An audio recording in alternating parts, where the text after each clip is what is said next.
மகரத்தை ராசி மற்றும் லக்கணமாக கொண்டவர்களுக்கான பலன்கள். மகர ராசி அன்பர்களே, வெளிநாட்டு உத்தியோக இடங்களில் இருப்போர் உயர்நிலையை அடைவார்கள். உங்களது முயற்சிகள் எல்லாம் வெற்றியாகும். சகோதர வழி அனுகூலம் கிட்டும். முன்னோர்கள் வழிபாடு, குலதெய்வ வழிபாடுகளால் உங்களது சொத்து பிரச்சனைகளில் ஏற்படும் நற்பலன் உண்டாகும். உத்திராடம் 2-3 நாளுக்கான நட்சத்திர பலன்கள். திடீர் அதிர்ஷ்ட வாய்ப்புகள் கிட்டும். தொழில் போட்டிகள் விலகி நற்பலன் உண்டாகும். திருவோணம் நட்சத்திர பலன்கள். உங்களது குடும்பத்தின் ஆடம்பர தேவைகள் நிறைவேறும். சகோதரர் உங்களது முன்னேற்றத்துக்கு உதவுவார்கள். வெளியூர் வெளிநாட்டினரால் அனுகூலம் உண்டாகும். அவிட்டம் 1-2க்கான நட்சத்திர பலன்கள்.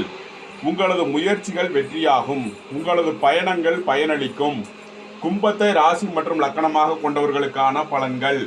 கும்பராசி அன்பர்களே, சொத்து வழியில் அனுகூலம் உண்டாகும். உங்களது பழைய கடன் அடைபடும்.